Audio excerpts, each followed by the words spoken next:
18 अगस्त 1945 को सुभाष चंद्र बोस की विमान दुर्घटना में मृत्यु नहीं हुई थी, बल्कि वो उत्तर प्रदेश में गुमनामी बाबा के नाम से गुमनाम जीवन जी रहे थे। ऐसे बहुत से दावे किए गए कि गुमनाम बाबा ही सुभाष चंद्र बोस हैं। इसके अलावा ये बात भी नेताजी के जिंदा होने की ओर इशारा करती है कि नेहरू गवर्नमेंट ने उस हादसे के बाद 20 साल तक सुभाष चंद्र बोस के घर और उनकी फैमिली पर लगातार नजर क्यों बनाए रखी और क्यों आज तक उनकी अस्थियों का डीएनए टेस्ट नहीं कराया गया। डेथ सर्टिफिकेट भी एक जापानी सैनिक इशिरो ओकुरा के नाम पर है, तो नेताजी का क्यों नहीं। कुछ रिपोर्ट्स में ये भी दावा किया जाता है कि विमान दुर्घटना के बाद नेताजी को एक मिलिट्री अस्पताल में इलाज के लिए ले जाया गया था, लेकिन ब्रिटिश और जापान की कुछ इंटेलिजेंस के गुप्त सूत्र इस बात का दावा करते हैं कि 18 अगस्त को वहां पर कोई विमान दुर्घटनाग्रस्त हुआ ही नहीं था। यहाँ तक कि उस पुराने आर्मी हॉस्पिटल में सुभाष चंद्र बोस या नेताजी नाम का कोई भी शख्स इलाज के लिए लाया ही नहीं गया था, और जिस शख्स को उस हॉस्पिटल में लाया गया था, जिसकी इलाज के दौरान मृत्यु होने के बाद उसकी अस्थियां जापान के रिक्टोन में रखी गयी, वो नेताजी की है ही नहीं,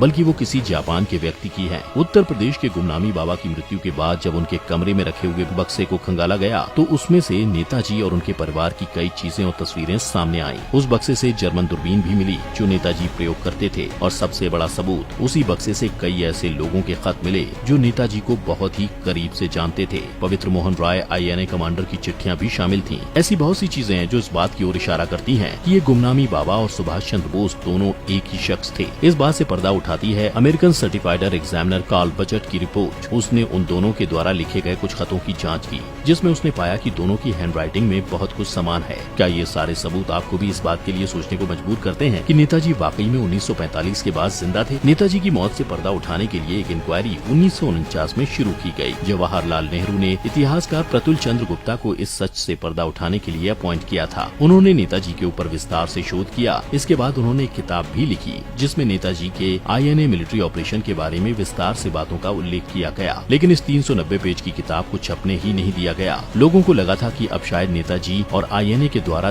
देश के लिए दिए गए बलिदान को उन्हें जानने का मौका मिलेगा, लेकिन ऐसा नहीं हुआ। आखिर क्यों उस किताब को छपने से रोका गया? इसके पीछे ऐसी बातें हैं जो बहुत से लोगों को सही लगती हैं तो बहुत से लोगों को गलत। काफी लोगों का मानना है कि सुभाष चंद्र बोस उस हादसे के बाद रशिया में जिंदा थे और गवर्नमेंट के अलग अलग अधिकारियों को उनके बारे में पूरी जानकारी थी। नेहरू जी की बहन सोवियत यूनियन की एम्बेसडर थी, लेकिन उनके रशिया में जाने के बाद उन्होंने लोगों से सार्वजनिक तौर पर बात करते हुए कहा था कि मैं एक ऐसे शख्स से मिली जिसे जानने के बाद शायद आपको इतनी खुशी न मिली हो जितनी आजादी के समय मिली थी, जिसका नाम सुनने पर आप गदगद हो जाएंगे। लेकिन उनके इस भाषण को पूरा होने से पहले ही नेहरू ने उन्हें रोक दिया। नेताजी और नेहरू के बीच जैसा दिखता था, असल में शायद वैसा नहीं था। उनके बीच कई बार विवाद भी देखने को मिले। सुभाष चंद्र बोस भारत को आजादी दिलाने के लिए उस समय के सबसे क्रूर और तानाशाह माने जाने वाले इंसान हिटलर के पास भी मदद मांगने गए थे, क्योंकि उस समय हिटलर ब्रिटेन पर हमलावर था। तब नेताजी ने दुश्मन का दुश्मन दोस्त वाली नीति अपनाते हुए हिटलर से हाथ मिलाया था। इसके बाद उन्होंने जापान से भी बात की, लेकिन दूसरे वर्ल्ड वॉर के अंत में इनकी सेना हार गई, जिसके बाद अंग्रेज और नेहरू ने सुभाष चंद्र बोस को वॉर क्रिमिनल के तौर पर पेश किया, और अगर कोई क्रिमिनल जनता के बीच में खुले तौर पर आता है तो उसे फांसी की सजा दी जाती है। इसी तरह से हाइट की तोजो फांसी पर लटकाया गया था, जिसके बाद इस बात की पूरी संभावनाएं थी कि अगर सुभाष चंद्र बोस सबके सामने आते हैं तो उन्हें भी फांसी पर लटका दिया जाएगा। 1995 में शहनवाज कमीशन, 1970 में खोसला कमीशन ने नेताजी की मौत से पर्दा उठाने के लिए जांच की, और दोनों ही कमेटी ने बताया कि उनकी मृत्यु प्लेन क्रैश में हुई। लेकिन इसके बाद 1999 में एक और जांच कराई गई जिसे मुखर्जी कमीशन ने किया, और उन्होंने ताइवान में किए गए अपने शोध में बताया कि नेताजी की मृत्यु प्लेन क्रैश में होना संभव ही नहीं है। इतना ही नहीं, उन्होंने इस बात का भी जिक्र किया कि ताइवान में 1945 में प्लेन क्रैश का कोई रिकॉर्ड नहीं है। अब सवाल ये उठता है कि आज भी इस हाई-फाई टेक्नोलॉजी के दौर में तो नेताजी की अस्थियों का डीएनए हो सकता है, तो ऐसे में भला उन अस्थियों को नेताजी की अस्थियां कैसे मान लिया जाए? आज भी नेताजी की फैमिली डीएनए की डिमांड कर रही है,